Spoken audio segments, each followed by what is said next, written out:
a quick video about I'm gonna do this little flat roof, but we went to the city and they're requesting a cool roof system. So in order for you guys to make a cool roof system, ahí están las tijeras, viejo, mira, ahí está la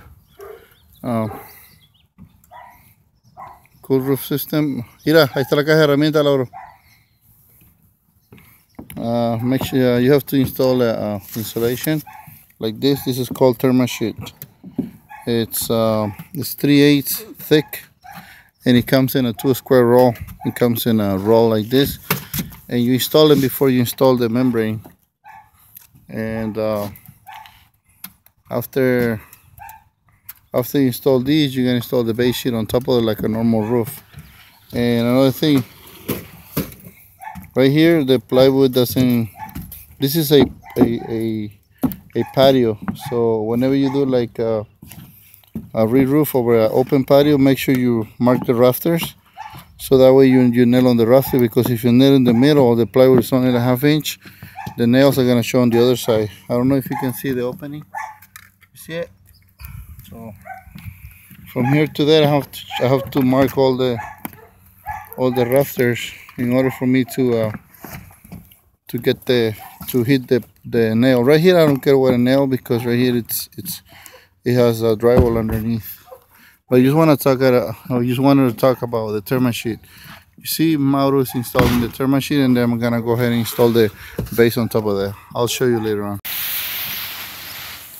Okay, I'm just gonna get to the bottom of the slope roof, because on this side I installed plywood OSB with radiant barrier, so I don't need to install Therma sheet. But in the event that you don't have any like insulated plywood over here, you have to install, if you want to make a Title 24, you have to install this kind of material, and that's gonna make it a Title 24. That means it's going to jalo para arriba, Lauro. Mira viejo, clávalo de aquí y lo estiras. Clávalo, viejo, aquí, para que lo estires para allá, para que lo puedas estirar. Okay, I installed my base sheet, and I'm letting it relax. You know, this kind of material, you know, the base sheet, any base sheet, you have to let it relax. I got a phone call. Anyway, I'm just gonna finish there with that, and then right here I install my base sheet. I start with half as usual, and then I'm gonna put my vents. I don't think I have any mastic today. Lauro, fíjate si no hay mastic por ahí, güey. I'm looking for roof cement. Yeah. Sí, mastic, fíjate si no hay un galón. I should have some roof cement up here. If I don't, then I'm gonna have to use the... ¿No hay nada? Okay, right now I'm gonna put the last full piece, and then I'm probably gonna put another. I have to come like all the way up here. You see where your foot is? You see where the foot reaches from here to here? It's supposed to be minimum like 15 inches by code. But if you're working with a commercial building, it's supposed to be 18 inches minimum. Make sure you wear glasses when you use this kind of material, because it's very reflective, and it really hits your eyes and they make them burn, because it's for that. But this is gonna keep the house cool on this side. On that side I have the radiant barrier plywood sheeting, and so I have no worries about the thing. And I'll keep on recording later in progress. Okay, one quick tips, guys. Right here I made a test, because this is an open patio, and I thought because it has the Therma sheet, the sticker plus the plywood, it makes almost 1 inch. These nails that I'm using is called metal cap nails. They look like this. Let me show you. This is called metal cap nails. Okay, never use EGs. Okay, the purpose of these nails are to hold the base in place. So because this material, when it's cold, it shrinks and it creates buckles in your roof. And this one, when you nail it, you're supposed to stretch your feet like this, you see, and then you nail like this. Stretch your feet and then you nail. Also, before you start nailing, you look at the thing and then you just go like this with your feet, just getting rid of the buckles. That way, you know, it's a little bit straighter. And I told you before, let it relax, so that way when it's nailed, you know, it's completely smooth and flat. See what I'm doing right now? I'm rubbing my feet to get rid of the buckles. You see, I'm getting rid of the buckles like this. See, and now I'm gonna start nailing in the middle. But first of all, I have to snap a line on the rafters.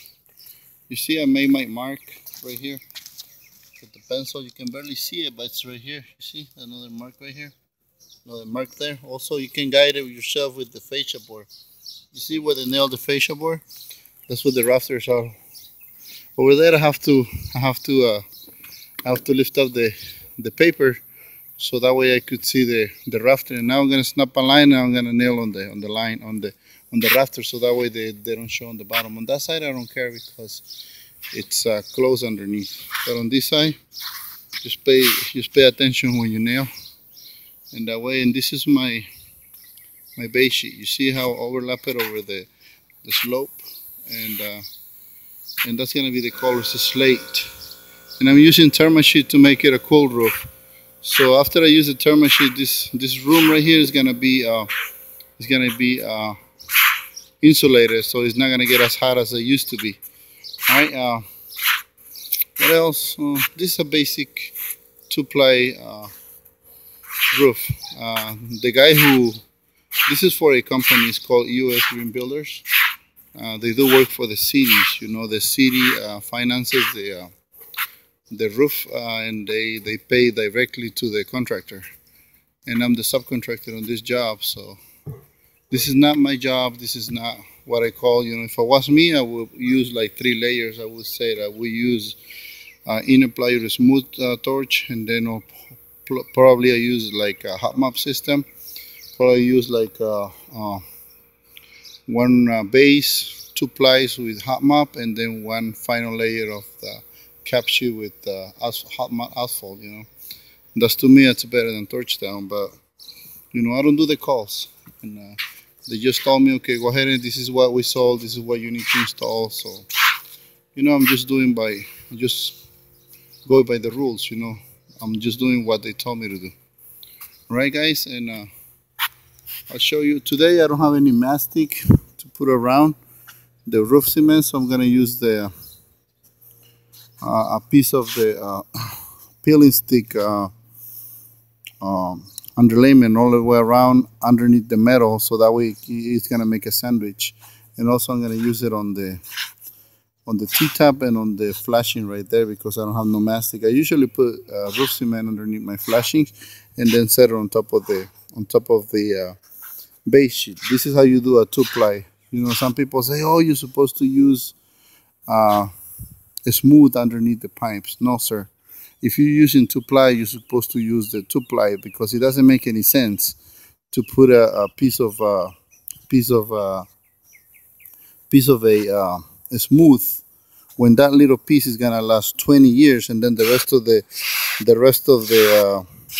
roof is gonna last 15 years or 12 years. So it doesn't make any sense, you know, to make it super stronger on the pipes when the roof, you know, when the field roof is gonna go before that. So why are you wasting your time using a smooth when you're using only 2 plies of torch down? So play by the codes and do, you know, the minimum requirement whenever you're doing a job. I'm not saying you're cutting corner. You're not cutting corner. You're just doing to, let's say, for example, if I'm doing 3 plies of torch, I'm supposed to use a smooth before I use the granulator. I'm using 2 layers of 2-ply torch, so I'm using base and granulator. So I'm not using a smooth, but I'm just putting the smooth like all the way around, because that's where they usually leaks, you know. Okay, later.